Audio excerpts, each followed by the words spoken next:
pertanyaan kepada Paslon 03. Apa rencana strategis khusus Anda untuk meningkatkan konektivitas terpadu dan terintegrasi Pulau Obi dengan wilayah lain di Maluku Utara, dan apa hambatan selama ini sehingga belum efisien, ekonomis, nyaman, dan terjangkau? Terima kasih. Cukup? Baik, silakan dijawab Paslon 3. Waktunya 1,5 menit. Terima kasih. Sesungguhnya sudah terbangun saat ini, ya.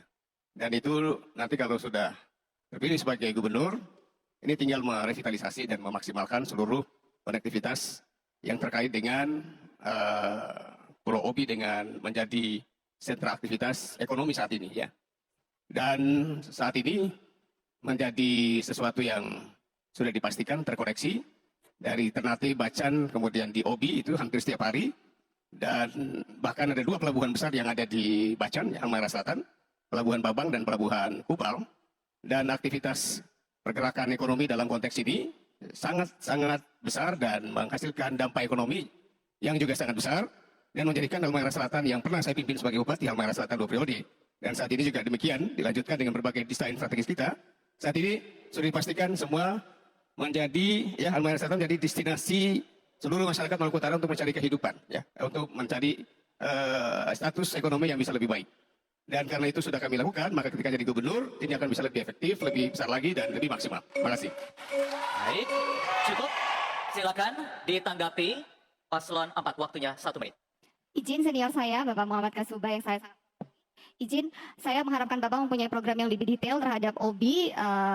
Tapi jika saya boleh share, saya kemarin berkunjung ke Pulau Obi dan jika saya terpilih menjadi Gubernur Maluku Utara, saya akan membuat penerbangan langsung direct flight dari Ternate ke Obi. Dan kemudian saya juga bertemu dengan ibu-ibu yang punya kendala untuk pergi ke Bacan. Mereka harus menghabiskan 8-17 juta hanya untuk pergi ke Bacan rumah sakit. Dan kami mempunyai rute yang berhubungan dengan Transkiraha. Kami akan membuat 5 loop, di mana kapal sehingga tidak terlalu lama putar-putar dari Sanana, Taliabu sampai ke Ternate dan Bacan. Kita akan bikin loop keempat, yaitu akan ada kapal feri dari Wayaloar dengan rute Sanana, Wayaloar, Lawi, Bacan sampai dengan Ternate. Sehingga sekitaran situ tidak harus sewa speed karena biaya sangat mahal, sehingga ada transportasi reguler. Begitupun dari waktu. Ya, pada pasangan calon nomor 3. Kalau kita bicara itu terkait dengan kerusakan alam, sekarang pertanyaan saya, bagaimana saudara bisa mengambil sebuah kebijakan tentang kerusakan alam sementara saudara menjadi bagian dari salah satu komisaris di perusahaan yang terlibat dalam usaha pertambangan? Terima kasih. Cukup? Ya. Langsung dijawab pertanyaannya oleh paslon nomor 4. Waktu Anda 1,5 menit. Silahkan. Ya, jadi terima kasih pasangan 03. Kita semua tentu tidak berharap soal bencana, tapi bencana akan terus hadir, apalagi wilayah Indonesia. Karena itu, cara mengatasi mitigasi terhadap bencana ada 2 skema. Pertama, pra bencana kita juga menyiapkan dengan baik, menyampaikan sosialisasi pencegahan terhadap bencana, dan yang kedua, bagaimana bencana saat datang, melakukan evakuasi, memberikan pelayanan. Dan yang berikut setelah bencana. Soal kaitan dengan soal tambang yang ditanya tadi, saya kira semua tambang itu prosesnya ada, prosedurnya ada. Kalau ditanya kemudian kami menjadi bagian, saya seperti tidak bisa menjelaskan lebih jauh di sini. Karena kita soal tambang itu mekanismenya ada. Saat ini kewenangan pemerintah daerah itu soal pengawasan sesungguhnya. Jadi kalau ditanya mendiang tadi, saya kira ini bukan bagian dari soal bagaimana menangani bencana, karena tema kita saat dalam mitigasi bencana terhadap lingkungan. Nah, kita semua sepakat bahwa tambang kita butuh satu sisi, tapi lingkungan yang sehat, lingkungan yang bagus, lingkungan yang baik, itu juga menjadi penting. Pada satu sisi, karena negara terus hadir untuk melindungi warganya, memberikan advokasi untuk melindungi hak masyarakatnya, sehingga masyarakat bisa mendapatkan bagian dari tambang itu, dan tambang juga terus menjadi bagian dari pembangunan kita. Waktu habis. Berikutnya, silakan. Paslon nomor urut 3 merespon jawaban. Waktu Anda 1 menit.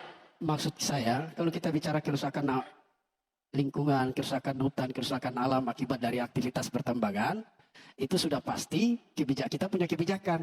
Bagaimana saudara mau membuat kebijakan merehabilitasi kerusakan, sementara saudara menjadi bagian dari perusahaan yang ikut terlibat dalam kerusakan alam? Itu pertama.